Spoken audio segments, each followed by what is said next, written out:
So after the first few weeks of the 2025 NFL season, one team's coaching staff that's already on the hot seat is making a change at quarterback that some feel might not serve the best interest of their first-round pick. Then another team is really just a couple weeks away from officially failing their QB that's still on his rookie deal. The thing is, at least for one of these two teams, the signs were there, and yet it seems like they didn't really even care. So I've got to break those situations down, give an updated top 10 power rankings list as we head into week 4 and more right after.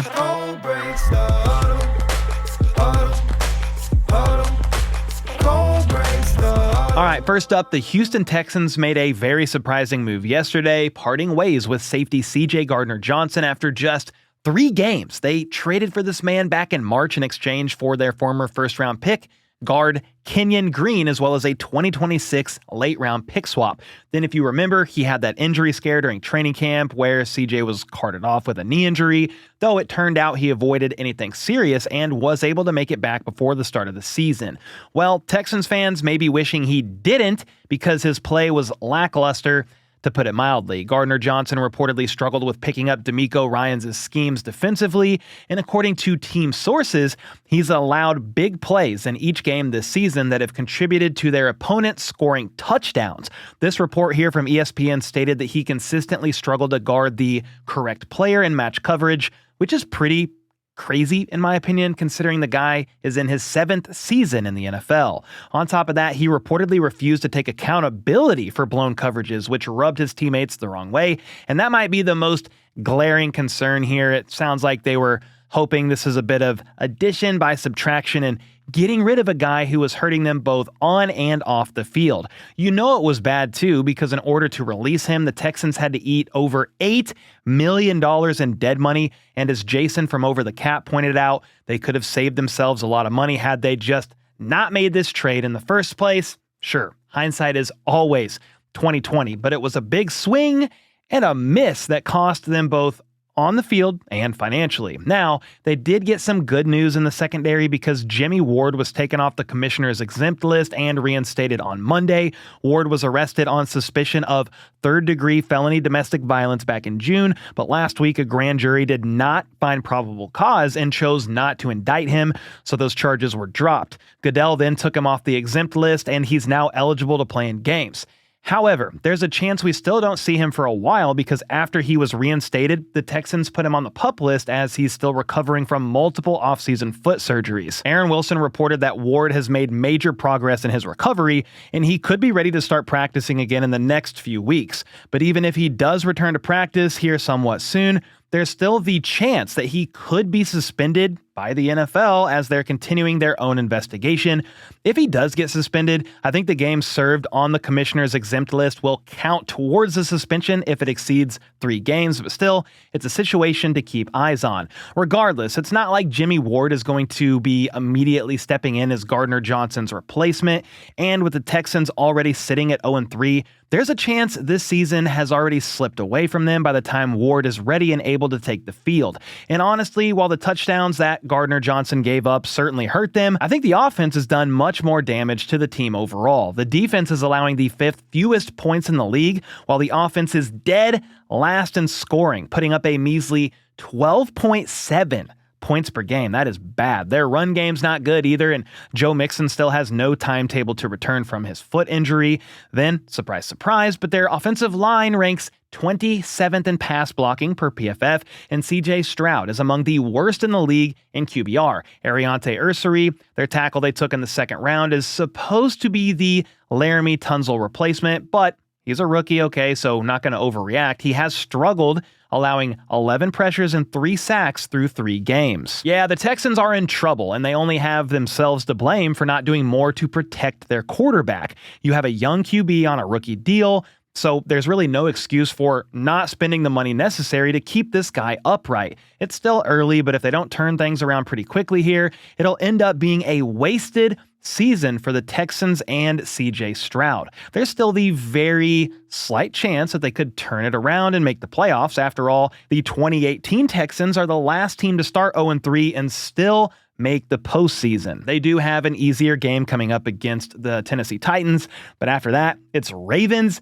Seahawks, 49ers, Broncos, and Jags, and with the way they've looked recently, I'm not sure I would pick them in any of those games. Another 0-3 team that's desperately trying to turn it around is the New York Giants, and after a pretty poor performance, okay, I'm trying to be nice here, against the Chiefs on Sunday Night Football from Russell Wilson, they're officially pulling the plug on him as their starter and are handing the keys over to Jaxson Dart. He'll make his NFL debut at home against the Chargers this Sunday, and while his second game will be a little easier against the Saints, they play the Eagles in 2 of their next 5 games, so good luck with that, Mr. Dart. I mean, it's hard to fault Brian Daboll at all for making the change. Russ's numbers are a bit inflated because of that high-scoring game against the Cowboys, and their secondary might be the worst in the league by a landslide. That game, obviously, yes, went to overtime, but even then, Russell threw a pick in OT that cost them the game. His other 2 performances have been nothing short of bad, with a 50% completion rate, 2 interceptions, and 0 touchdowns, with the offense only scoring 1 as a whole across those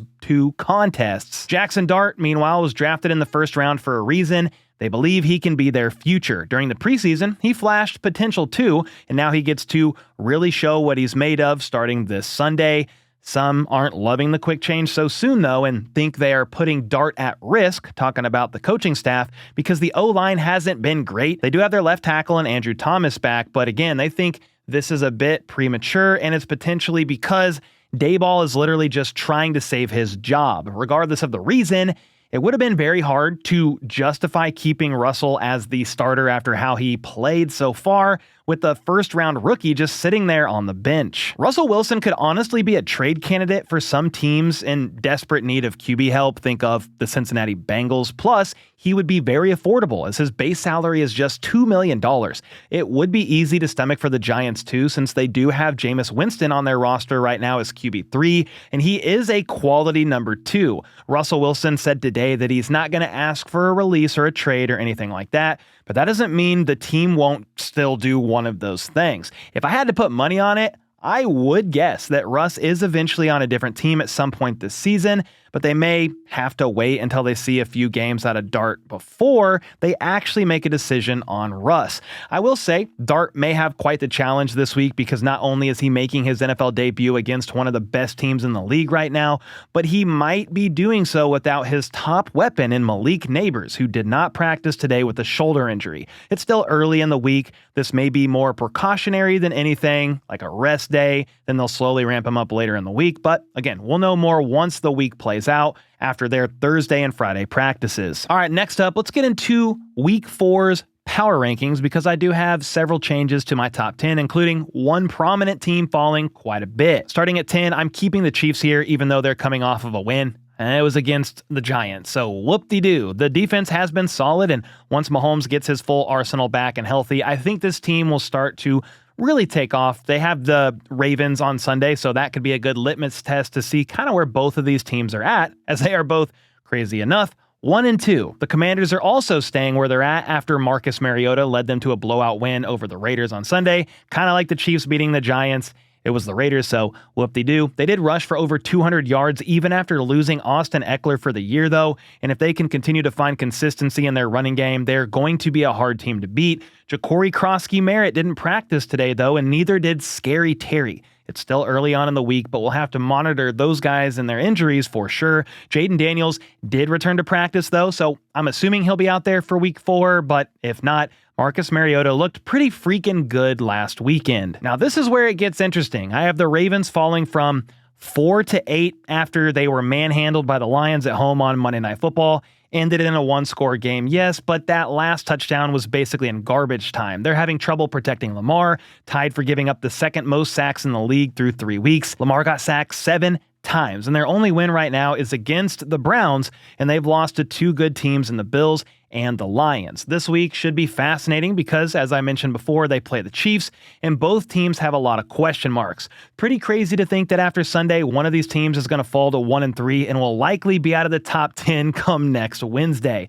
Now, the Rams are going to move 1 spot to 7, even though they did lose to Philly. It really has more to do with other teams in front of them shuffling around a bit. but they were up 21 points at one point on the defending Super Bowl champs and had multiple chances to close out that game, but 2 blocked field goals prevented that from happening. I still like LA to take the NFC West. They're just a game behind the 49ers, but they just lost Nick Bosa for the season with a torn ACL on top of all the other injuries on offense. I think Brock Purdy plays this week, but still not a lot of faith in the 49ers right now. At 6, give me the Bucs, who just pulled off their 3rd game-winning drive in a row. The injuries along the O-line are concerning, but Tristan Wirfs will be back soon, as will Chris Godwin. And aside from the Bills in the AFC East, the Bucs might have the easiest path towards winning their division this year.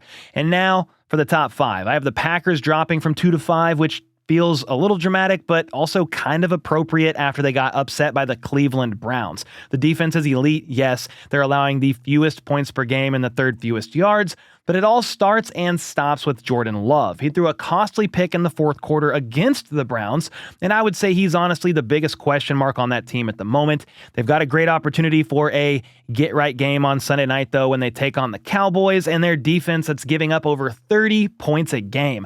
I then have the Lions jumping the Packers and taking the 4th spot. And I know Green Bay beat them in week 1, but that was the first week of the season, and it was at Lambeau. So I think we might see a different result when they play again in Detroit week 13. They just beat the Ravens in Baltimore, an impressive win for the Lions, and have put up 90 points in their last 2 games. The offense appears to be all the way back, and now they've got a couple of should be easy wins against the Browns. We'll see. Again, they just beat the Packers recently, and then the Bengals coming up next. Then, I don't even like this one bit, but I'm trying to be honest and not biased here. I have the Chargers at number 3, and they just continue to climb as they continue to beat division rivals every single week. Justin Herbert currently, sadly for me, has the 3rd best odds to win MVP, and it's hard to argue that. This early on in the season, at least, he's playing lights out and leads the NFL in passing yards. Their defense ranks 4th in points allowed, and I know it sounds cliche, but they're playing very good complementary football right now under Jim Harbaugh, and getting off to a 3-0 start in the division is no easy task. I'm keeping the Bills at number 2. Josh Allen is playing at an MVP level again, and this team is nearly impossible to beat when that's happening. Their defense has appeared vulnerable at times for sure, allowing nearly 24 points per game, but when your offense is scoring 34 points a game, doesn't really matter that much. Plus, as I mentioned earlier, they might have the biggest cakewalk of a division right now, as the other 3 teams in their division are a combined 1-8 through 3 weeks of football. And for the number 1 spot, you got to keep the Eagles up there, for me at least, until they lose a game. They looked like they were on their way to doing so against the Rams, but good teams find a way to win. That's exactly what they continue to do. To be clear, that first half was pretty freaking awful, but they can run the ball on you and build a lead, and now they've shown they can come back from being down multiple scores using the arm of Jalen Hurts, who was lights out on Sunday, again in the second half. So until we see the reigning champs drop a game, it's going to be hard for me to knock them out of that top spot. But let me know your guys' thoughts on this list here. Where do you agree? Where do you disagree? Let me know either way in the comments down below. And with that, I'll see y'all next time.